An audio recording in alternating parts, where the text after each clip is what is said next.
The TFC is all about, community building, getting people together, socializing, but it's also about, when we get people together, it's about diversity as well. And diversity also means diversity of thought. A lot of people think it's, we all have a vision of it. Sometimes it's diversity of gender, or race, or ethnicity, but there's also the diversity of political, social, and economic opinion. And every year, we always try to put that in. This year, actually, Matt gets credit for the diversity part, which is this part, because Matt informed me, hey, I've got somebody who wants to do a debate, and she's interested in taking a pro-life stance. And I've had lots of conversations with people about that. I go, you realize there are atheists who are pro-life, and they're like, no way! So this is a great debate to have. But I'm going to let Nick introduce them, and I'm going to introduce Nick. Nick Lee, who's going to come up and be our moderator. Nick Lee was the original vice president with the Texas Freethought Convention. He's one of the founders. He's been with us for a few years, and then he went to take over Atheist Alliance of America. And then he is now the president emeritus of Atheist Alliance of America, and he's handed it over to the next person. So Nick is going to come up, and he has full control of the room, as this is going to be a debate, and for some people a very emotional topic. So I ask that we give everybody up here the due respect, including Nick. Go ahead, Nick.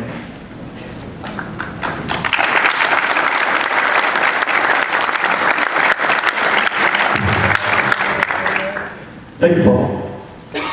By a strict definition, atheists only agree on one thing, and that is the lack of evidence for a God. And freethinkers pride themselves on being rational and arriving at conclusions through the scientific method and so on. But there is a tendency in other matters, social justice matters, political issues and so on, of us to have a great deal in common.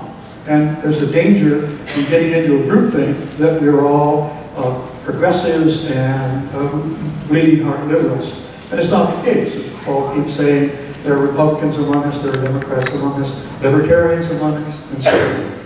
And so we're going to challenge those of you who have never heard an alternate view of the abortion issue today. And we're approaching this as an academic debate. The issue is, or the statement is, should the secular community support a right to abortion? And arguing in favor of that is Matt Dillahunty, who is a Navy veteran, a former Southern Baptist, and currently deeply involved in the atheist movement in terms of his program that he just talked about, his weekly show. And so he has worldwide recognition as an atheist. And he has argued with believers on his show over and over again, and probably many times about this very issue, about abortion. Arguing against the issue of the question of should the secular community support a right to abortion is Kristine Kruszelnicki, who has literally just flown in from Canada, and boy, are her arms tired. And she is an outreach coordinator with Secular Pro-Life there. She's been an activist there. She has published on this issue many times in Canada, and has studied early childhood development and is active in Canada on this issue. So those are the two, and we have set this up with rules that both parties have agreed to. As I say, we're taking this as a serious academic debate. We're hoping that the audience treats it as such. This is an emotional issue, but please refrain from the boos and the yays kind of thing. So here's the format. Matt will open with a 10-minute statement, and then Kristine will have a 10-minute statement. Then they'll each share, or we'll each have a 2 or 5-minute segments of rebuttal to each other, and followed by each having 5 minutes of redirect to each other. And then we'll open it up to the audience. And because of the time limitations, I would ask you to limit your statement to a question. And I'll give you about 60 seconds to formulate a question so that we can get in as many questions as we would like. And then the two sides will have closing remarks. I will be the moderator. I am not Jim Lehrer, and I'm not Candy Crowley. I want to be as unobtrusive as possible in this. I will be keeping time, and I will be keeping time on my faithful iPhone here. And I will flash my little cards when they're 30 seconds away and when they're done. And I'll kind of keep out in front here so that the two of you can see. So, I want to begin with that format. I ask you to, again, put your phones on stun. and let's begin. I would like to begin with Matt with his opening statement. So first of all, before I actually start, thank you all for coming here. I want to thank Kristine for agreeing to the debate, and Cleve for graciously agreeing to moderate, and Texas Freethought Convention for being brave enough to put a debate in this format, and all of you for taking the time to attend the debate on an issue that isn't the slightest bit controversial or contentious. Much of the time when we debate complicated topics, we take advantage of a tool that philosopher Daniel Dennett has creatively dubbed an intuition pump. These are thought experiments that present analogous situations designed to strip away the distractions and allow our intuitions to more easily grasp the heart of the matter. The problem with this tool is that it's possible to strip away important information and guide people toward an incorrect answer as well. When it comes to this particular subject, both sides have made use of this tool, and it's likely that you're familiar already with some of the many popular intuition pumps. Many of you may be familiar with the violinist analogy in support of the bodily rights argument. An alternate version of that, which I much prefer, simply asks if a parent should be legally required to donate a kidney to their child. This intuition pump adds a further concession in that the parent willingly procreated with the knowledge that there was some non-zero risk of passing on a rare kidney disease that would require this procedure from the parent to save the child's life.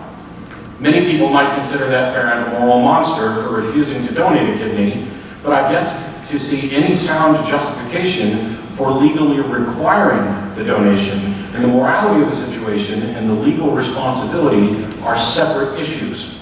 But no intuition pump or analogy is likely to be perfect, and I expect that we could spend days poking holes in each other's analogies. The fact of the matter is that pregnancy is pregnancy is pregnancy, and it's not quite like anything else. And we'll all make use of analogies to clarify points. It's also important that we discuss this issue plainly. The process of reproduction that our species has evolved to make use of could better be described as the process that makes use of us. Pregnancy is an involuntary condition that results from our natural biological drives and interactions, and is often in conflict with our desires, our designs, and our best interests. It's something that happens to us, not by us. It's also a condition that is not without significant risk. We become a bit spoiled in our modern world. Pregnancy in first world countries is often viewed as a somewhat trivial endeavor. Medical advances in countries like the United States have reduced maternal mortality rates by 2 orders of magnitude in less than a century. In 2010, the maternal mortality rate in the United States was 24 per 100,000. Another study has this at 8.8 per 100,000. For contrast, the mortality rate for abortion from the same study is listed as 0.6 per 100,000, making abortion vastly safer than carrying a baby to term, even in the modern world. A fact any group worthy of calling themselves pro-life should recognize and consider. Pregnancy risks increase as gestation progresses, and the effects on the woman should not be understated. Women who carry a child to term undergo permanent, irreversible changes that range from scarring to incontinence and further, and each pregnancy increases some of the risks for future pregnancies. We're here to talk about the debate on the right to abortion, and I'll start by saying that I suspect that Kristine and I already agree that a right to abortion should exist. We just disagree on the limits of that right. We may not agree, though. It may be that she doesn't support a right to abortion under any circumstances. I'm not fully familiar with her position, and I can't wait to hear it. And I won't claim any technical victory if it turns out that we do agree and we're just working around the limitations, because the limitations are important and they're worth discussing. Deciding the limits has always been the cornerstone of this discussion. This is about rights, though, not moral views. For example, I disagree with Vice President Joe Biden on questions related to the morality of abortion, but I'm happy to hear that he understands that his personal religious opinions about the morality of the situation should not permit him to impose those views on others as a matter of law. Unfortunately, some people are advocating the criminalization of abortion. When it comes to determining what sort of rights we're going to grant people, there are two primary methods. The first is that we begin with no rights and are free only to exercise the rights that we specifically enumerate. The second is that we begin with all rights except for those that we specifically limit. The first option is patently absurd. Where did you get the right to begin defining rights in the first place? The second requires that we focus our attention on how and why we're going to restrict certain rights, which rights take priority, and what do we do when rights come in conflict. The right to bodily autonomy is one of the most foundational principles that has guided this process. When a proposed restriction would violate this right, there's a very heavy burden to overcome before that violation can be justified. We tend to limit rights at the boundary of the individual. One person's right to swing their fist at some point ends at some point prior to contacting somebody else's nose. And I'd argue that even if we were to go so far as to declare the fetus a person, a huge irrational mistake in my opinion, that fetus's right to swing its umbilical cord ends somewhere prior to the wall of the uterus. When it comes to pregnancy, there are a lot of potential rights to be considered, and it may be the case that there's no compromise that will be satisfactory to all parties. The nature of the situation may be such that there are always going to be irreconcilable conflicts. For example, we've heard some men claim that they should have the right to opt out of their parental responsibilities.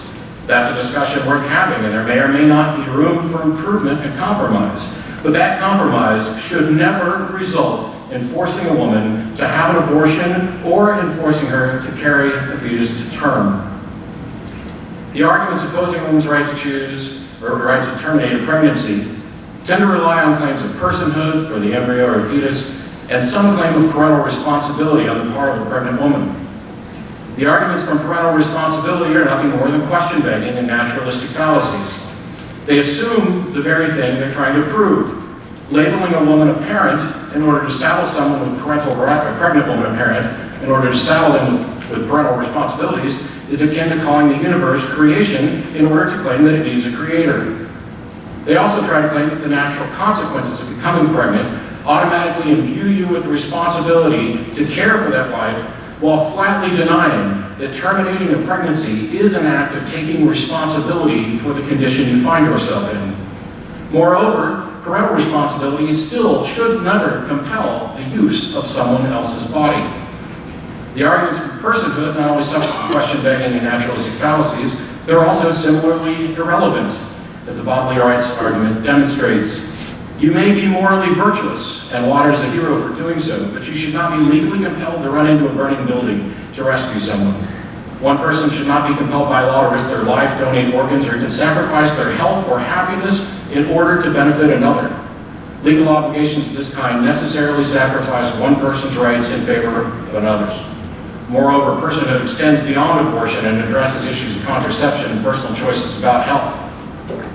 Now, I don't think that Kristine is evil. I haven't met her, apart from just saying hi on the hallway. I don't think she woke up one day and said, yeah, you know, I really want to stick it to those pregnant women. Kristine probably doesn't want to hurt women, but the positions that she's advocating have that effect. And I don't know what a rationalization for this is, but I intend to find out this evening. How is it that one ignores the rights, desires, freedoms, health, and humanity of a living, breathing, thinking, feeling person in favor of another person, let alone in favor of a handful of cells or developing fetus that is neither viable or conscious? It's likely that you'll hear appeals to the value of life, things like it's human, it's alive, it's equal. But is it really? When we talk about the value of life, we're not talking about the value of a heartbeat. We're talking about the value of experiencing life, living life, awareness.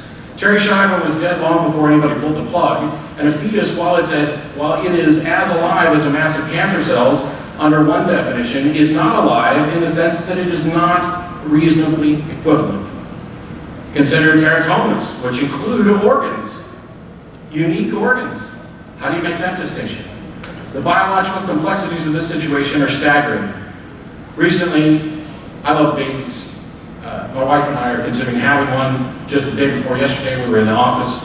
We're going to have to use in vitro fertilization, which does raise some questions for tonight as well. And he was going through the process, and one of the steps that they do for some people is about the third day, the embryo is 8 cells, and they just go in and remove one of those 8 cells and test it to make sure that everything's going to work out. Can I remove an 1/8 of you? Are we equal in the sense that a mass of 8 cells, you can remove an 1/8 of it and everything works out fine? Kristine must come up with a compelling reason to violate a woman's right to bodily autonomy. We atheist, secular, free-thinking community should support a right to abortion, as should every human, because we don't have sufficient cause to deny that right. Yes, we can continue to debate the specifics, but we first have to support some right to abortion in order to be able to begin drawing the line. Grant all rights, revoke with good reasons, and I have yet to see any good reason to deny the right of a woman to terminate a This is the burden of proof that Kristine and those who want to outlaw a woman's right to choose must meet. And I did 20 seconds in your 30 seconds, but I'm done. Thank you.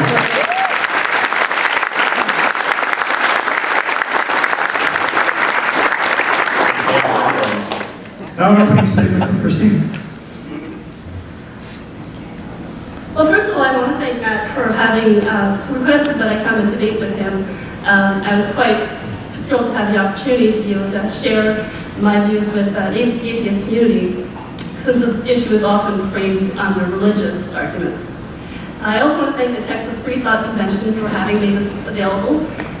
Like Matt stated, it's obviously a controversial issue and it's a difficult one. I also want to thank anyone in this room, specifically who has been involved in an abortion decision. I realize that some of the things that I might say today maybe seem hurtful or shameful, and I want to express that it's not my intention to cause you shame or pain, but I do hope that we can look at these issues honestly, and that as intelligent people and free thinkers, that we can look at science and reason and come to a logical conclusion on this issue.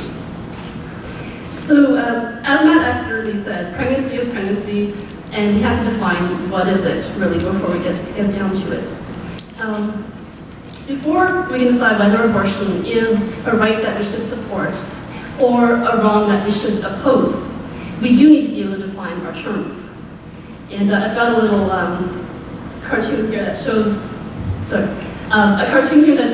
what could happen when we don't properly define our terms. And for anybody who can't see that, we've got 2 children here, and one of them is saying, Mommy said that pregnant means carrying a child. Look at Mr. Cleary, he's pregnant.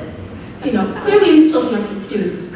And I think that's something that can happen to a lot of us in this issue, is that we get into talking about, for instance, choice.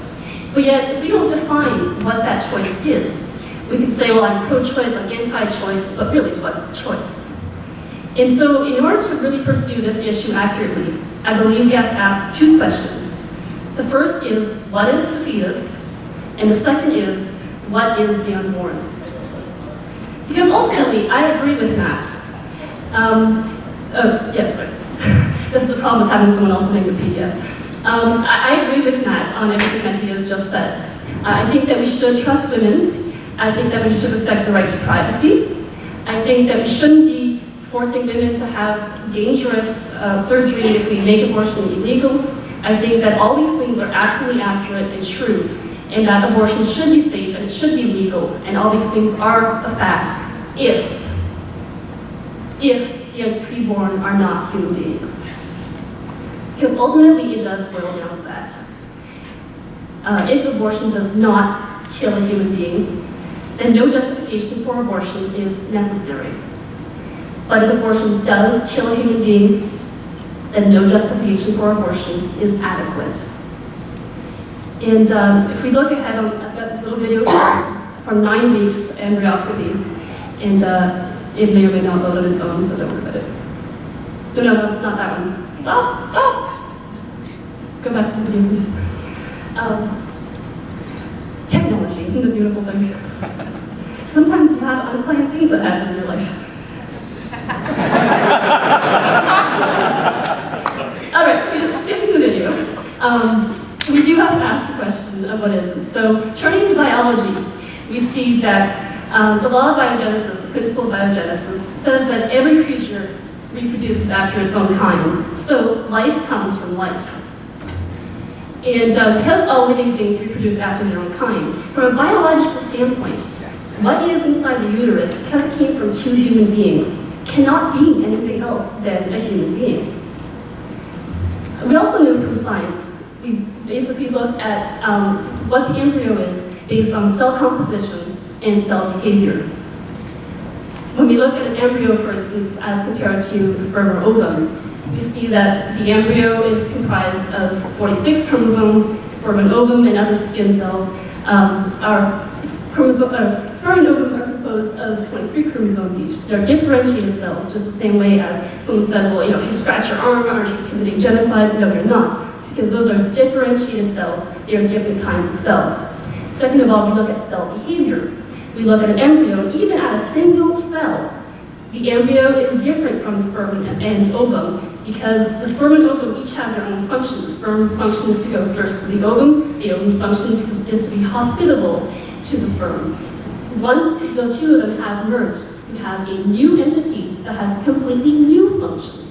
That function with its inherent code is to develop itself through all stages of human development. So we know that from science we can see the embryo is alive, life comes from life. It has human parents, so it's human. Human DNA determining its code right from the beginning of fertilization, whether it's going to be male, female, what particular personality traits it might have. And we also know that the embryo is whole, unlike sperm and egg, which are parts of human beings. So we can't say that it's a potential human. It's not a potential human. It's a human with great potential. I just want to quickly look at science. I'm going to skip through these really quickly because I think we're... my stopwatch didn't start. Okay, you'll have to tell me how my time is doing. My stopwatch didn't start. This is a highly specialized totipotent cell marked the beginning of each of us as a unique individual. Zygote formed by the union of oocyte and sperm is the beginning of new human life. You can go ahead and run through these really quickly. Just skip ahead. Just skip them. Okay. So obviously science has said that human life begins at fertilization. This is not something that pro-lifers are inventing. This is not propaganda. This is already biologically determined. Then you say, well, hold on a second. There are significant differences between a fertilized embryo and a born person. And I would actually agree with you. However, there are significant differences between a born person and an adult. So between the fertilized embryo and birth, they're different in size, obviously, different level of development, environment, and degree of dependency. However, when you look at it, all of these differences are also the same differences that exist between a born person and an adult. Is it stupid? There we go. So as we will change in size, level of development, environment, and degree of dependency from fertilization to birth, we will also do the same from birth to adulthood. So size, yes. The fetus is much smaller than a born person.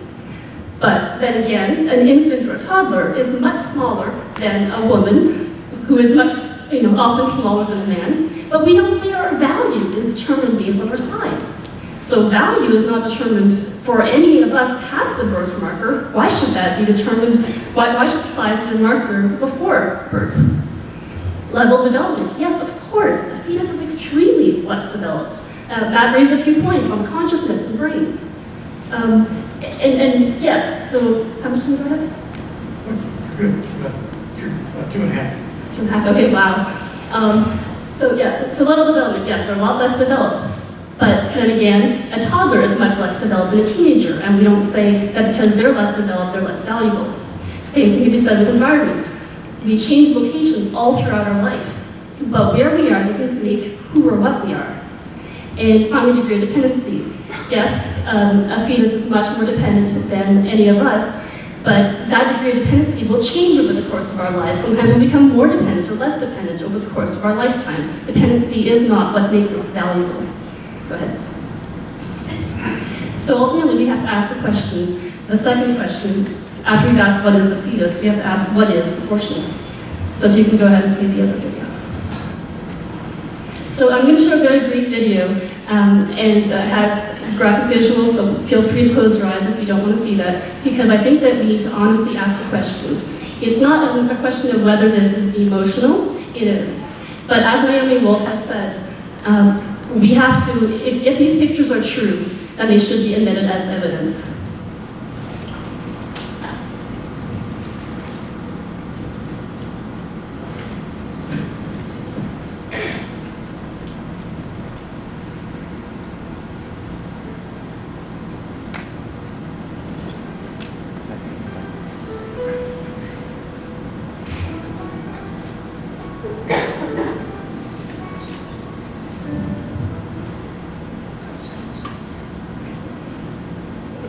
So just to quickly wrap up, ultimately, Matt's argument is sound and solid, if that's not a human being. Because if that is a human being, then ultimately we have to respect that life as much as any other. And all the rights and obligations that we would give to a born woman, we also have to be extending to a preborn child. The basic, elementary right to not be killed.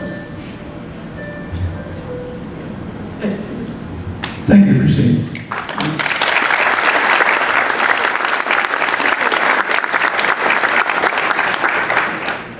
In the second round, we have 5 minutes of rebuttal, and the first from Matt.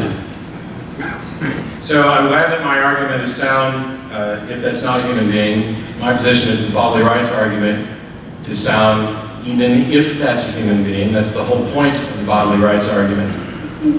The whole point of that question about whether or not a parent should be required to donate a kidney to a child is to demonstrate that there's a difference between the requirements of parenthood and what you're required to do with your own body. Now, there's a quote, and I guess PZ can check me for accuracy because I just heard it today, but evidently PZ at one point had said that he didn't care if the fetus was conscious and writing poetry, it still doesn't have a right to use the woman's body. I'm assuming that's accurate, if he's still in here. Said the bar. Yes. I don't always go that far in actually discussing it because there are nuances that I would like to actually consider. The problem is that as far as I can tell, and we'll have to get some more specifics in the Q&A, my opponent's position is not particularly complex. It's a life, it's human, it's unique, don't kill it. Abortion is murder, let's outlaw it.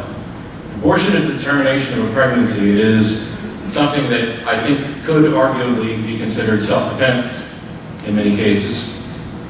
And not just when your life is necessarily in danger. You have the right to defend yourself in all sorts of situations. But the bodily rights argument specifically addresses this issue of personhood, whether or not there's an individual.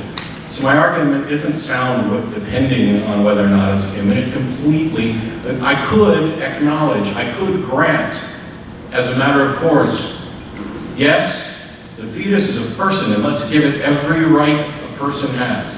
I won't do that because I think that's stupid. But I could do that, and it still wouldn't change the facts that this is now we are in a situation where there are two persons whose rights are in conflict. And we must come to some reconciliation. The point that I didn't get to make in the opening is that denying women this basic human right makes them slaves to their biology. It attempts to justify this thinly veiled naturalistic fallacy basically amount to, yes, you're pregnant and you don't want to be, that must be terrible for you. I'm sorry that nature has screwed you over, but that's the way it has to stay. Unless we find that your life is at risk, I'm assuming you do make an exception in the case of the mother's life? If there is no other, yeah. I shouldn't have asked a question, sorry, cheating. But unless there is some exception, and then we'll set aside nature and all of our principles and all the arguments we made before about how it's a human and you can't kill it, and we'll go ahead and do that because now maybe we realize that there's some self-defense going on. I've got, what, 2 minutes? Cool. Yeah, 2 minutes.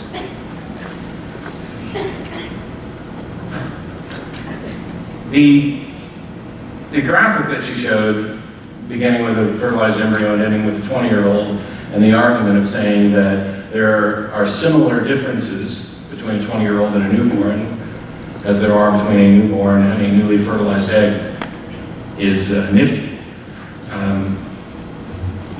But there's more than just size, level of dependence,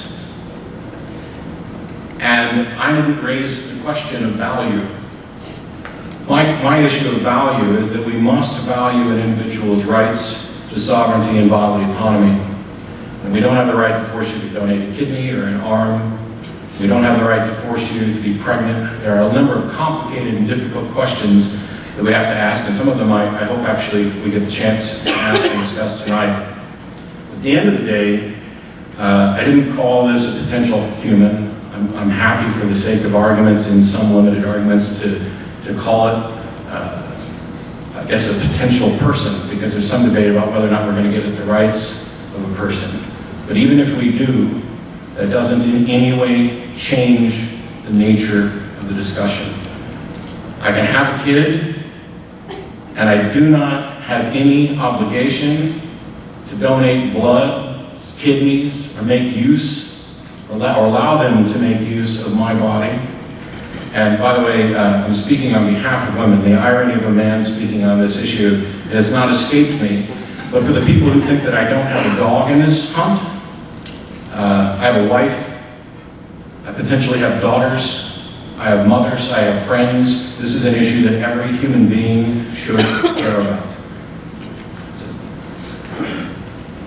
I'm at 5 minutes. Good. Then we turn to Kristine for another 5 minutes of rebuttal. Okay, I'm glad that Matt actually raised the point of the question of value, because really this does come down to how we value human beings. And ultimately, when I look around the room here, and you guys can feel free to do the same, you're going to see a lot of people who are different colors, different sizes, different shapes, different genders, and ultimately, what is it that makes us all equal? It really boils down to one thing: our common humanity. And so, yeah, Matt is correct that we could talk about rights being in conflict, and we could talk about how labeling pregnant women is unfair, labeling pregnant women as parents is unfair, and that making a comparison and asking, are we equal, is unfair if we're talking about a fetus. And he's right, if the preborn are not human beings. Because if they are human beings, then yeah, you are a parent, even when it's prenatal. And yeah, you do have basic obligations to that child, even when that child is living inside you. So let me go into that a little bit more. Matt asked whether a parent was legally required to donate a kidney. And I would say that no. And the reason that is because we have to look at what is the nature of a kidney versus what is the nature of the uterus. A parent is not obligated to donate their kidney because the kidney exists for their body, in their body, for their body. However, the uterus exists around a body for someone else's body. And yeah, if that fetus is a human being, then that is their uterus, that is their home, that is their environment. Nature has ultimately designed us from an evolutionary standpoint that that's the only way that our species can live. And so at that age and stage of development, a fetus is in his or her rightful environment. That's where she's supposed to grow, that's where she's supposed to be. Matt talked about pregnancy happening to us, not by us. But here's an interesting thing to consider. Pregnancy is not, or the fetus is not the cause of pregnancy, it's the result of pregnancy. And if you, as a parent, have put a child in a situation in which they are dependent, for instance, going into a burning building was another better analogy that Matt had used. Yeah, you may not be obligated to go into a burning building to save someone's life, but what if you had set the building on fire? What if you had put that person in a position where their life was in jeopardy? Talking more again about the bodily rights thing, calling abortion the withholding of support. as some abortion advocates do, is like calling suffocation the withholding of oxygen. Because ultimately, artificially attaching somebody to their kidney, that is an artificial situation in which is absolutely not comparable to pregnancy. Because in a pregnancy, like I said, the fetus is in their natural environment.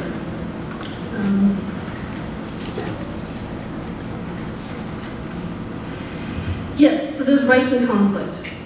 And ultimately that right is autonomy for 9 months versus the life of the fetus forever.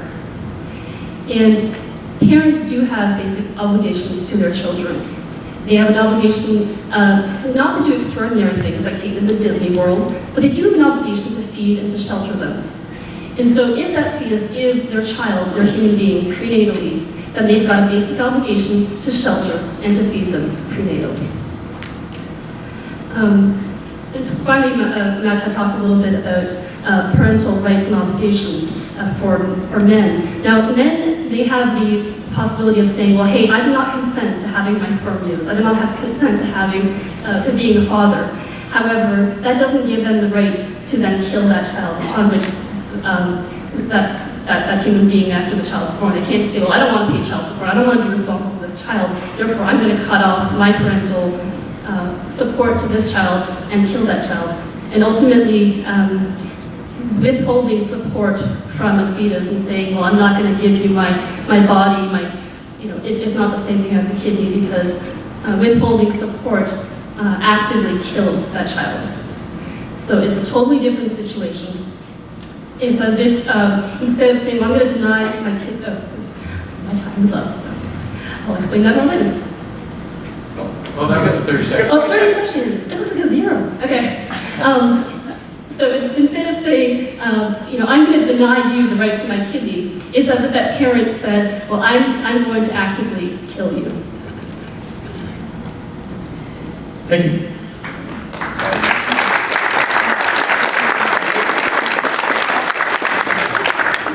And now in the third round, each side will have 5 minutes to direct questions to the other side. And we'll begin again with Matt. So one of the problems with debates is typically try not to bring up new arguments or address side arguments in the rebuttal, because when are you going to address them? So quick questions. You don't support any exception for rape or incest, correct? I believe that if it's a human being, then it doesn't matter how they were conceived or who their parents are. I'll take that as a yes. And you don't make drawing lines, for example, between conception and implantation. Conception is the point. Well, according to science, and every piece of science that I showed up on the screen, that is when human life begins, Sure. Yes. So, do you support contraception that blocks implantation? If fertilization has already occurred, then implantation is essentially starving that child of its proper nutrients and oxygen. You do make an exception for the life of the mother when the mother's life is an immediate risk? If the woman's life is an immediate risk and it's a pre-viability, then both the mother and the child will die. So ultimately, we have to do the greatest good, which is to save as many lives as we can, even if the unfortunate result is that the fetus is lost. So what should the penalty be when we make this illegal? The penalty should be the same as when a woman kills a born child, and that answer is it depends. We've got many cases of women who are in jail for life. We've got cases of women who have killed and drowned their children who are found not guilty or by reason of insanity. There are women who are given the death penalty. I don't agree with the death penalty, but I'm saying that whatever application that we would give to a mother who killed a born child. It's treated as murder or whatever. Right, so the answer really is, it depends, but yes, there should be a consequence, the same as a woman who kills a born child, if they're human beings. So what about when there's severe risk to the health of the mother? Is that not good enough? Well, ultimately, the health of the mother is something that is, so basically, you're looking at a competing hierarchy where every abortion is dangerous for the fetus, the child in question.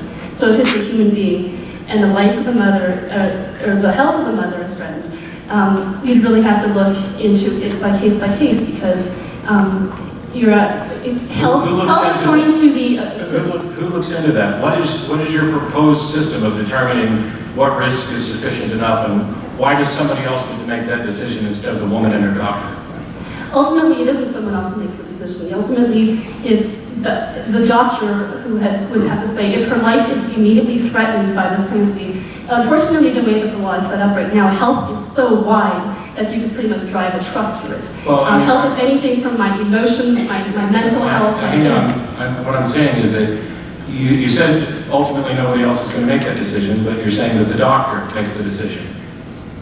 I'm saying that, are you speaking in reference to abortion being safe? When is it a sufficient health risk? How do we determine that? And why is that not a decision for the woman to make on her own or with the help of her doctor? And what right does the doctor have to make that decision?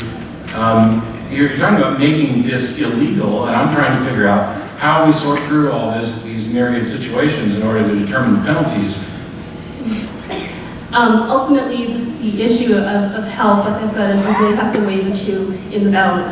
Are we talking about health being like emotional health, being financial health? Because a lot of these factors are often brought into play to justify abortion on demand. And so I'm asking you to properly answer your question. Are you talking about a health that will threaten a woman's life, or are you just talking about emotional health? I don't know. I'm asking you what your system is, because I think that they should all be considered. And the majority of places where abortion is allowed under certain circumstances, 67% of them allow things like mental health and women's health to be considered. And you don't seem to be willing to do that. So I'm wondering if you have any idea about, When it comes to health, if the health is immediately threatening the life of the woman, then that is something that is worth taking into account the same way that if it's an ectopic pregnancy and her life is immediately threatened, then yeah, you don't want to lose both lives. You want to at least save one life. But ultimately, we have to remind ourselves that there's another human life in the balance, and if that life is there, then we have to, then we're talking about the life of one versus the life of the other. I got you. If one's in jeopardy, one's actually going to die. I only got a couple seconds left. So what about in vitro fertilization? Is it okay to freeze embryos? That in and of itself is not a problem. It's what we do. Because we can freeze human beings too then, right? And I believe that we should be using them. If we're going to be freezing them... well, I mean, if it's right to freeze an embryo, then it should be right to freeze a human. No, because why are we able to freeze an embryo? It has to do with the fact that they are younger. We obviously can't do that. Well, this is about rights, not the specific Technology is different. But aren't you just acknowledging that there's a difference between a young embryo? But it's because they're younger. Okay. Good. Now we turn to Kristine, who has 5 minutes to direct questions to Matt. Okay. Matt, a recent article came out talking about how sex selection abortions are happening, are quite prominent. Sorry, I didn't hear that. A recent article came out talking about sex selection abortions and how they are happening on an increasing basis even in North America. Women who are predominantly from Asian descent, Asian or Indian, where they have different values. Do you have any problem with that, with women discriminating against other women? With women through abortion? Do I have any problem with abortions based on sexual selection, the preference of the parents? Mm-hmm. No. Okay. Do you have any problem if there was found to be engaging and people were aborting based on the sexual orientation of the fetus? I don't know how that you could possibly determine that, but no. Okay. So ultimately, you would be fine with people, homophobic parents and sexist parents killing their preborn children just because they're gay or just because they're female? Well, I might consider them immoral, but I'm not willing to violate their right to determine if and when they're going to procreate and if and when they terminate a pregnancy. I'm wondering if you can explain to me, do you actually believe that the preborn is human? Like it sounds like you're saying that they're not. I think that we've equivocated on what human means. I think if you talk about human in the sense of biologically human, yes, but we've also, and tonight you've used human in more than just the biological sense to talk about persons and human interactions that go beyond. Human being somebody like us. Like at what point do you think we become human beings? That's what I'm saying, is it depends on how you're going to define human being. If you're going to define human as biological, then we're biological from the instant of conception. Human person. When do we become human? When do we become a person? Now that's a difficult question. And I think that pregnancy is the process of going from a fertilized egg to something that qualifies as a person, and that we can figure out, try to make our best judgments about that. But the fact that we can't necessarily draw a quick and easy line, like the day that it pops out of a womb, or 10 days before, or 20 days before, doesn't mean that we can't make a determination that there is a difference between day 2 and week 38. So if you don't know then when a person begins, is it not possible that you might be killing a person? Well, what I said was, first of all, a person that is irrelevant to my issue of bodily rights. My defense of bodily rights takes into account the idea of a person, and that this is not an issue for that. But what I just said was that even though we can't make a necessarily distinct moment, we do. That doesn't mean we're blind. That doesn't mean we don't have any information to consider. We know roughly about the development of embryos. BZ can explain it to Okay, you. so can I just ask you, what is so significant about a preborn fetus that they should not be, in your mind, giving equal bodily rights to the woman? They have, I would say, equally bodily rights as the woman. They just don't have the right to use her body. Okay, but That is equality. no, you're kind of begging the question because a parent, as I said, does have the obligation to nurture their child. So yes, the parent. You can advocate parental rights, and termination of a pregnancy is one of the ways in which you can advocate those rights. You can advocate parental rights, but you can't kill your children. If you advocate parental rights by saying, I'm going to place my child for adoption, or I'm going to withdraw child support, that's not the same as killing the child. Right, and neither really is abortion. We're talking about the termination of a pregnancy is a fact of nature that this tends to result in the death of the fetus. There are also cases in late-term abortions and late-term forced deliveries where we actually have a vested interest in the viable fetus. Right, so that's my question then. If it results in the death of the fetus, what is the fetus? And why is the fetus not able to be considered equally valid to not being killed? Why is there not another way that we can... Because it's not about not being killed. It's about whether or not you get to use somebody else's body. And the fact that you happen to die when we deny you the right to use somebody else's body is not the woman's fault. Well, the woman is actually the one who has put that child in a position of dependence on her. Not agree. So all sex is consensual, and all consent to sex is consent to pregnancy. Is that what you're saying? No, I'm saying that Then it's not the woman's responsibility. As you said at the beginning, sometimes unintended things happen. the woman's body has been resected. This is what I said earlier on about the nature and the function of the uterus. The human body is made to be an environment in which the fetus begins human life. And so therefore, by cutting off that life by cutting off access to that body, the woman is in fact denying basic rights, basic nutrients to that child. Yes. That she would be obligated to post-birth. And so why post-birth? Is it any different? So, yes, it's different in post-birth because it's no longer the woman's body. You're odd situation. You're begging the question though, because... Thank you both. We're now at the point-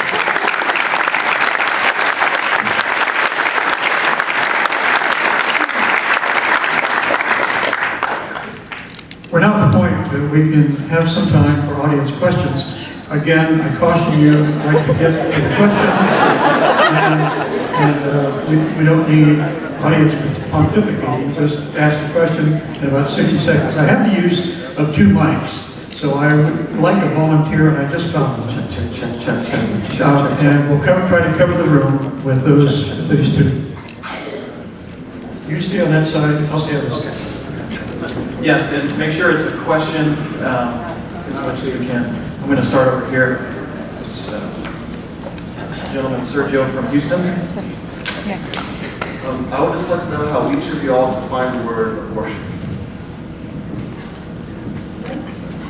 I define it as the termination of a pregnancy. It says it. Abortion is an act of violence that dismembers, decapitates, and kills a human being. Excellent. Hello, Daniel right here. It's not a problem. It's such an honor to be here. Thank you very much. As we all understand a philosophical background of Aristotle's ethics at the very beginning, trying to establish a baseline for certainty, said that we will study discipline to the extent that certainty is possible, and that's going to be basically dependent on the discipline.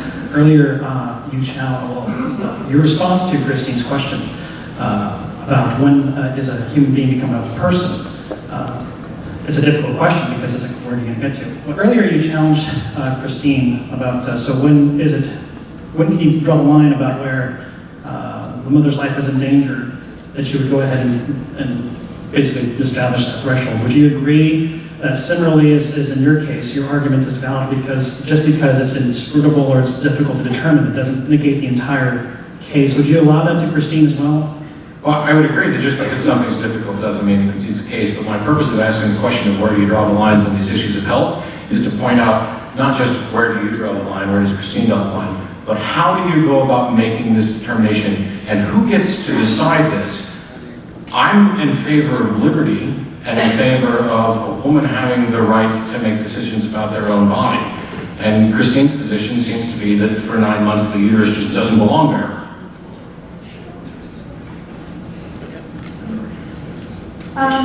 At the beginning, my questions for Matt, you said that you thought that endowing a fetus with all the rights of personhood was stupid. Mm-hmm. Why? Well, it's kind of complicated, but the shortest version, the question was about endowing the fetus with the full rights of personhood.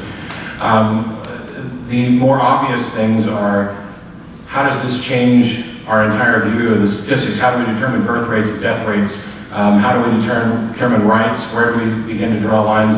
There are certain things that are involved with being a person with rights.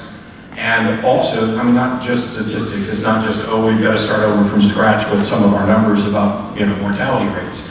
It increases the complexity, and it does so, in my opinion, unjustly.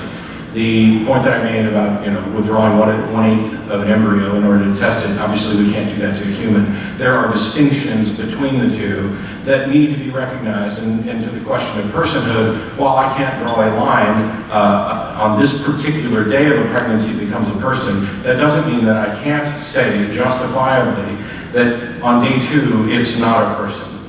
But the bodily rights argument says that even if on day 2 you consider it a person, it still doesn't give them that right. Can I answer that? Okay. Yeah, just to respond to what Matt just said about the mortality rate, that we wouldn't be able to count them and it would change the numbers. Well, yeah, but just because we can't count them doesn't mean we can kill them. If the preborn are human beings, we don't have to be legally justifying the ongoing continuation, the ongoing experimentation on their bodies, and the ongoing killing of them. Distinction between the two, absolutely, yeah. So we can't freeze a human being, a born human being, and we can't divide 8 of their body and test, a cell. But why are there distinctions? That's something that Matt hasn't really addressed. Why are there distinctions between the two? And really, it boils down to this: it's because they're younger. And so ultimately, abortion really is ageism. I'm sorry, I shouldn't laugh like that. Feel free to respond. Well, I don't want to necessarily go back and forth, but, let the audience ask questions. This is for you. Murder as defined by the dictionary is the unlawful, premeditated killing of one human being by another. So any abortion would be, by your definition, would be murder. Does that mean that the 70% of pregnancies, even unknown by the mother, that end in miscarriage, is that involuntary manslaughter? No, because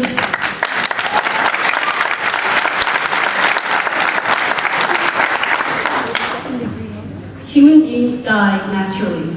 Just because human beings die naturally doesn't mean that we can then say, well, because some infants die from some infant syndrome, we can consider infants not valuable and kill them. So likewise, just because a number of pregnancies end in miscarriage doesn't mean that we can qualify and classify the preborn as not human and kill them. And before we get to the next question, I'm going to respond to that.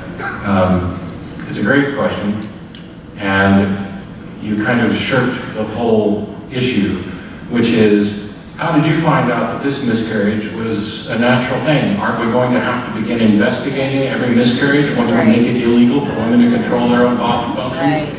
And aren't we investigate all of them?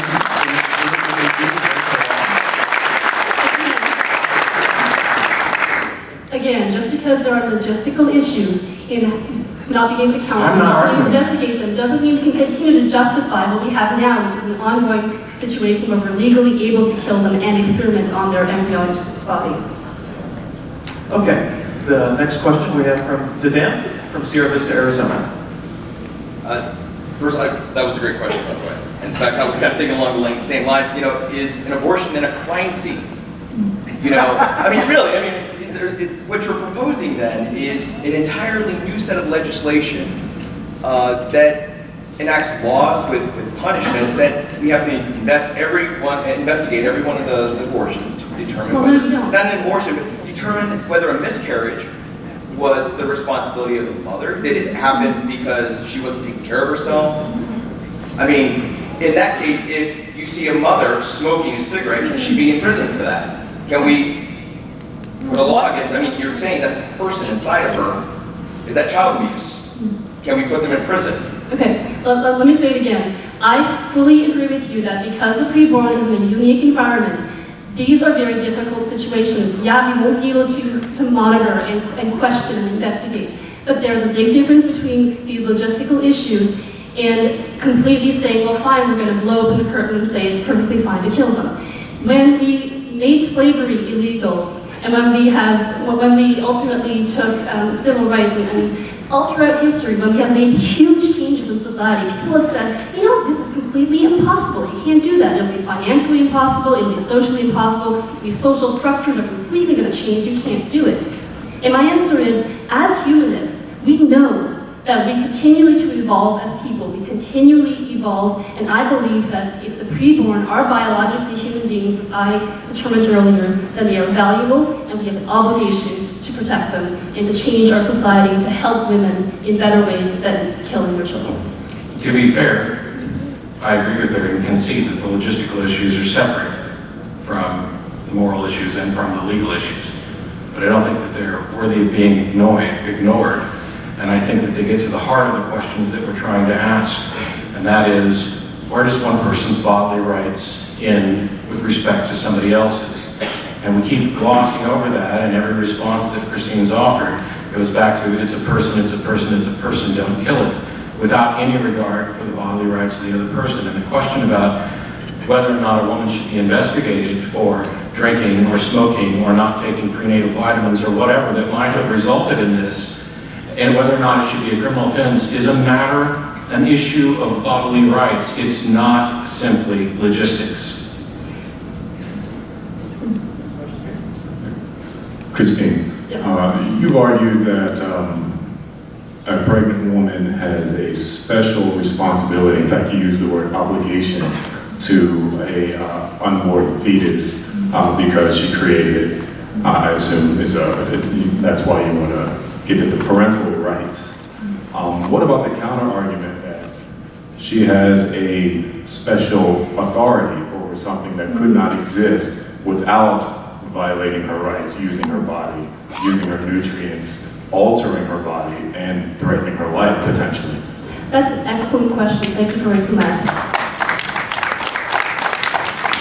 Ultimately, it comes down to this. The woman has great power because she has ultimately, she is in a situation where she has caused the existence of a human being to come into existence. Now, that is a biological fact.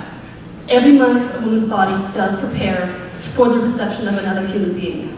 The child did not just pop into existence of its own will to go and impose its rights on the woman's body. The body was hospitable, the conditions were met, and a child is the result of that. Now, with great power, and yes, she's got the autonomy and all the control, and that fetus is dependent on her, but with great power also comes great obligation. If I'm in a plane, and I am completely dependent on the captain has complete power over the situation. He doesn't have the right to suddenly say, well, I don't want these passengers on my plane anymore, and hop through the plane and start shooting them. And that's ultimately what happens in the case of abortion, that a woman is saying, I have the power, I have the body, I have the ability to kill what is dependent upon me. Why is the child dependent? Because they're younger.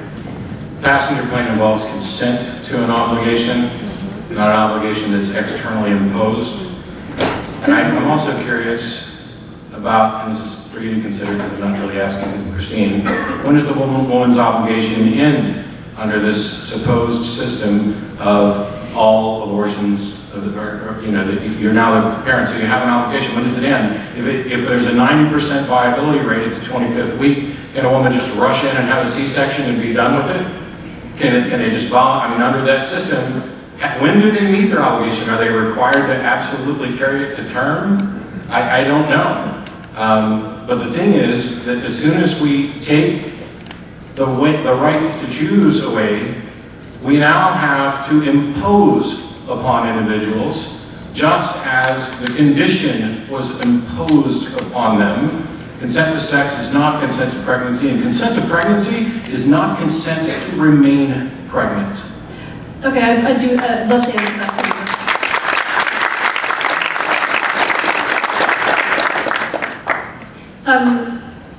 Yeah, you're right. Consent to sex is not consent to pregnancy. However, the situation doesn't need to be consensual for you to understand that there's a human being that is involved in the picture. For instance, if you were, you owned a boat and you had somehow accidentally left the door to your yacht gate open, and somehow either a fetus just, or not fetus, so a child. Let's make it a fetus, it's more fun that way. It's a person, isn't it? Yeah, just like a child. It's more accurate that way. So in this analogy, if a child had somehow accidentally wandered in, or let's make it even more graphic. Let's say that somebody had gone and dumped this child onto the boat, and you find yourself out in the middle of a lake, about an hour, 2 hours a day away from the shore, and suddenly you find this child. You say this child is completely dependent upon you, is going to be dependent on your food and your resources. Do you have the right to take this child and slit their throat, throw them overboard to the sharks because they're dependent on you? Because you didn't consent to this child being there. No, but I have the right to call 911 and have somebody else take responsibility, and if it dies afterwards, it's not my fucking problem. Sure, but in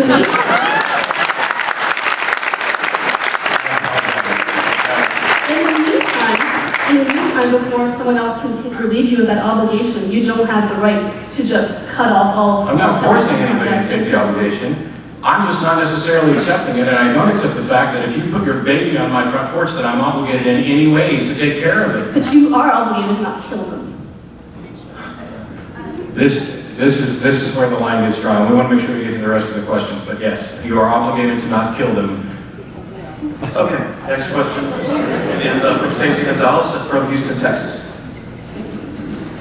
Okay, I want to first say that the video was completely unnecessary and disgusting, and I'm completely offended. But also, on top of that, and there's children in here and all sorts of other situations, but I was on birth control. I used condoms.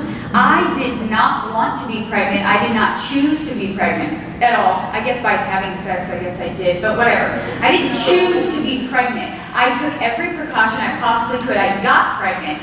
Then I had an almost nervous breakdown because I did not want to go through that at that time. I was much younger.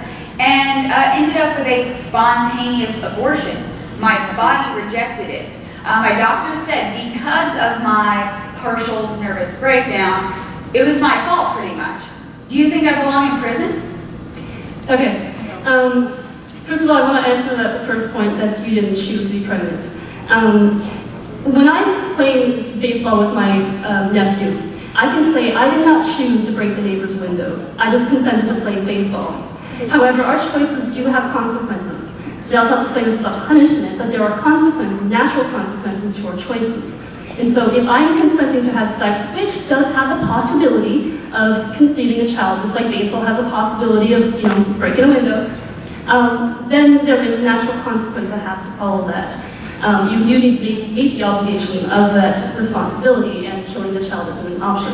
As to your actual question, a spontaneous abortion, like a miscarriage, is similar to sudden infant death, where human beings die naturally. It does happen. Just because human beings die naturally does not mean that they were not human beings, or that all human beings of that age and stage of development are not valuable. But your analogy doesn't make any sense because if you're playing, sorry. I want to do this. Okay, you're good. I want to do this, I really do. You're cool. I know you can do it. If I break my neighbor's window, Yes, I have an obligation to take responsibility for that act. Terminating a pregnancy is analogous to taking responsibility for the process in which you became pregnant. But if my neighbor doesn't fix that window and it rains and it ruins his carpet, I'm not now responsible for the carpet. And if it shorts out his television, I'm not now responsible for the television. I'm responsible for the immediate causal response to my action. And my position is that terminating a pregnancy is a demonstration of responsibility. It is an empowering position that allows people to have maximal choice over what responsible action they are going to take, whether they carry it to term or whether they abort it. But you're assuming. Your argument is assuming that the fetus is not a human being. No, it's not. It never has. Not once all night long have I assumed that it's not. But it does, because if there was an obligation, a situation in which somebody became obligated for a born human being, he would not say, well, I'm meeting the responsibility of my obligation by killing them. The same way the child that came on the boat. You Yes, don't need because your I obligation. reject your ignorant straw man of killing them as directly. What is it? It's not killing them, but The fact that they die is not necessarily the same as terminating pregnancy. if you're actively going in there and you're decapitating, dismembering, disemboweling them, how is that not an act of killing? It is, but that's not the sum total of all abortions, first of all. And second of all, that is dependent entirely on your assertion that it is a person with full personal rights. I'm not asserting it. Science has already made that clear. No, science doesn't assert personhood. Science does not assert personhood, but we derive Science personhood doesn't- from science. The same way that we did when we were defining the rights for black people or for women or for anybody else who is different than us. If they are human beings, then they are worthy of personhood. Rights don't come from science. Rights. We're, in the interest of time, we have time for one more quick question and one more quick answer.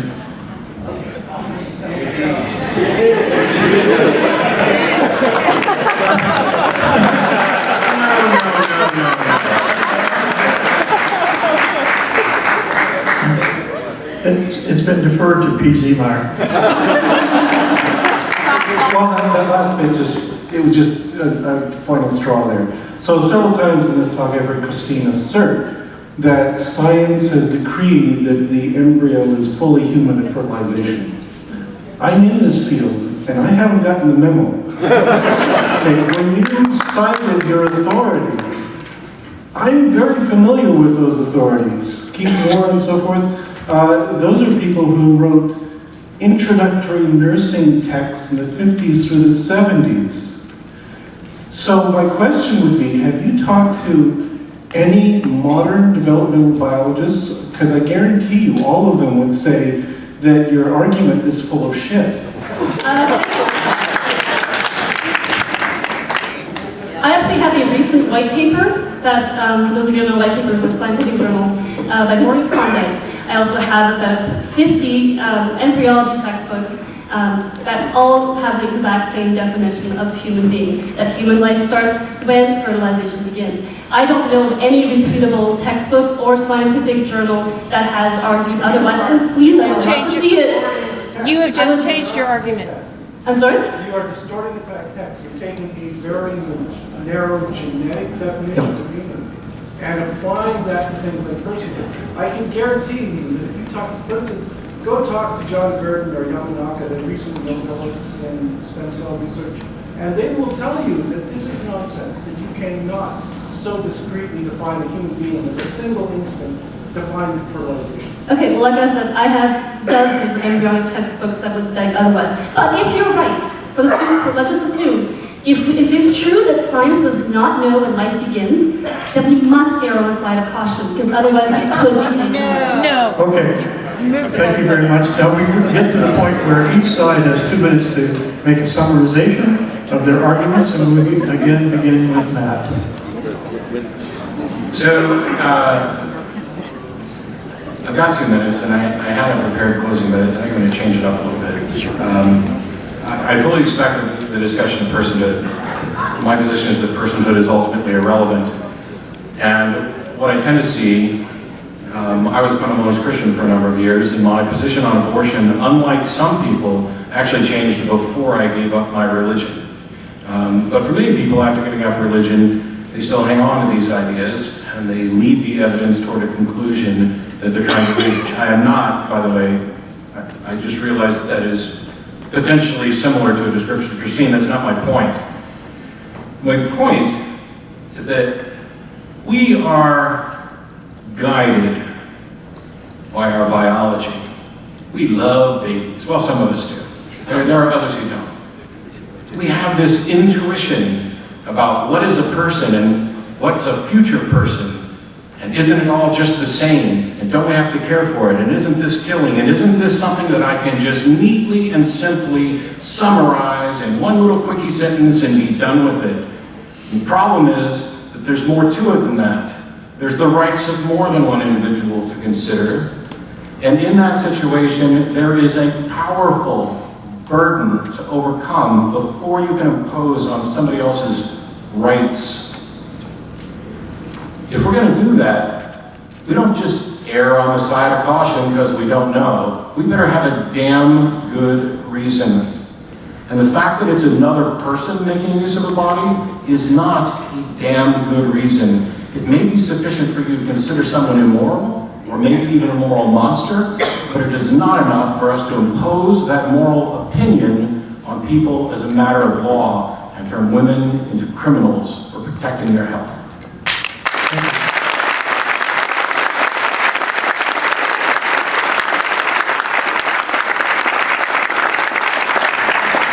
Kristine, 2-minute summary.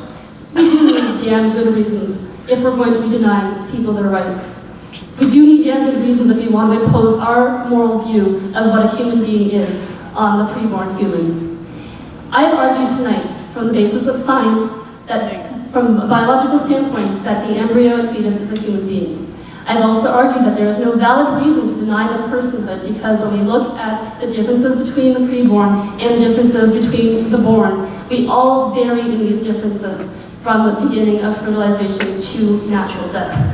I've also argued today that Matt's argument is only stands if he's right that the preborn are not human beings. We look at science, we ultimately have to conclude that this is the case, that the preborn are human, therefore there are basic obligations that follow. The violation of bodily rights is a very serious issue. If the fetus is a human being, then they have a bodily right as well. And it does not do to just say, well, we don't know when human life begins. We don't know if the fetus is human or not. Imagine a constructional engineer saying, well, I don't know if there's somebody left in the building, but I'm going to go and blow the building down anyways. No. If it's a human being, then we must be according to them the similar rights, basic rights to at least not be killed. And I think my computer has gone to sleep, but I have a quote from Christopher Hitchens, where he has said that ultimately the candidacy of the human being the science has shown that a human being is a candidate member of our species. And I agree with him, and I think that that is why secular humanists and thinkers who are thinking on this issue need to look at all the questions involved and come to the same conclusion that I did. If it's a human being, then secular thinkers should not support the right to abortion. Thank you, Kristine. Let's give all the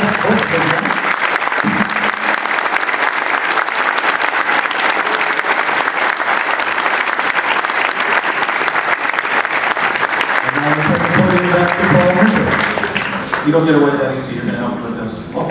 Thanks, Kristine. Thanks, Matt. We're going to do a raffle. Usually he uses